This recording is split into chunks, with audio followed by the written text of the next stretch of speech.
Hey, how's it going? This is Commander McDaniel from Team Delta Airsoft. Today I'm going to do a review for the KWC Cybergun Desert Eagle. This is a Airsoft CO2 version. It's blowback. Shoots semi and fully automatic. There's the blowback. It's empty, so it locks back to the rear just like a real gun. And right here you have your slide release. So it pushes it forwards. All you gotta do is load the magazine and then slide forwards and it'll chamber around, which I'll show you guys right now. This is the loader that it comes with. All you do is put it there, take your loader, put some BBs in here. Using the speed reloader actually makes it a little bit faster because that way you're not trying to pour BBs out of your hand into this small ass little fucking tube. So do that, take your plunger, push it down. It holds about freaking like 25 rounds. Anyways, so after you do that, you can manually lock it to the rear using the slide. Put the magazine in. Oh, before I do that, as you couldn't tell, there's a CO2 little hole in there. You use an Allen wrench to loosen it and put the CO2 in, tighten it. Alright, there you go. Alrighty. So, there's that.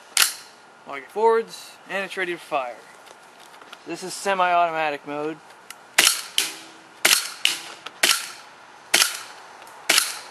As you can tell, after a few rounds, it'll kind of curve upwards.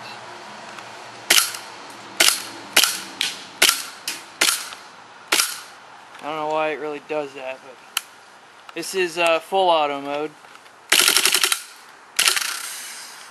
And my CO2 just went out. I actually fired it a little bit before that happened, but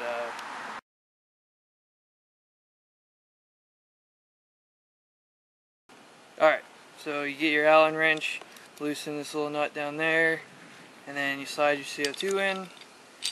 Do that. And you gotta do it kind of quick because sometimes it'll leak out. Alright, that time it didn't do it. That's always good. Alright, so now you got that part loaded. And I'll show you guys the full auto a little bit more before it runs out of rounds. So this is full auto mode. Ah, there we go. There you go. Reload it again.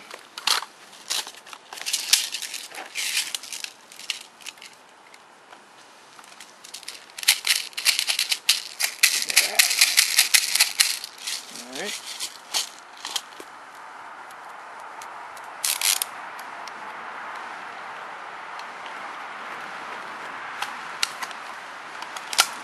Alright, and you can cock it back, go full auto some more. Then you reload it again. The firing rate on full auto is pretty high, so I mean it goes through like the 23 rounds or so it carries. But it is actually pretty effective too, because I've actually used it in a match. My M4 died on me, so this dude thought that, oh, he's got a semi-automatic CO2 pistol, I'm going to stand up and suppress this jackass. Well, it didn't work, so he stood up at the same time as me, and I switched it to full auto and took him out, so it's pretty effective. But yeah, there's two ways you can start this thing to fire. Alright, I'll go ahead and put it on semi-auto. If you have the hammer back, it's ready to fire. Or, if you just put in a new round, and you pull it back like that, it'll be ready to fire. But since the hammer's already back, we're not going to worry about that. And we're just going to shoot. If you want, I'll get closer to the... let you guys get a good view.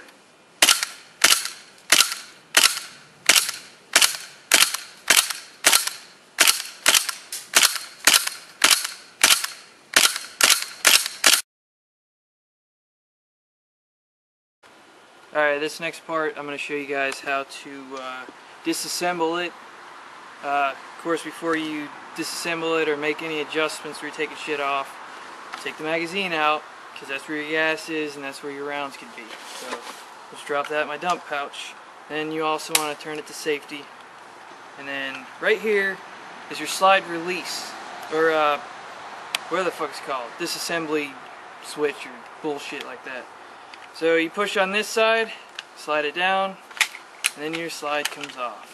This is the forward slide, and then of course you have your rear slide.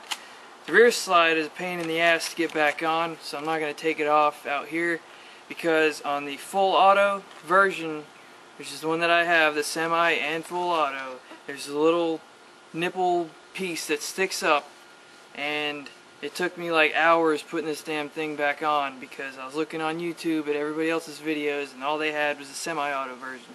So I'm not taking this slide off. But in here you can see basically where the springs are, freaking all that good stuff.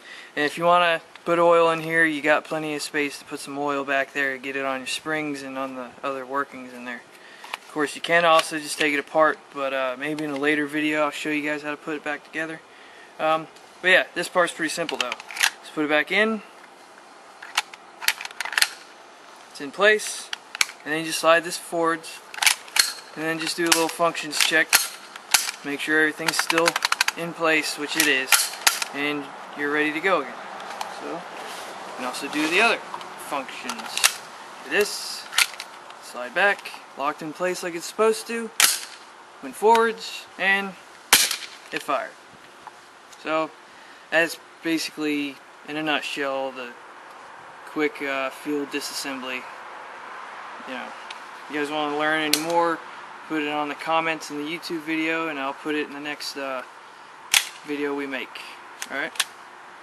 Here's another little safety feature. If you lock it back and you put the safety on, and you try to make it go forwards, it's not going to go forwards. So lock it back, put it on semi-auto, and then it goes forwards. Then you can shoot. Alright?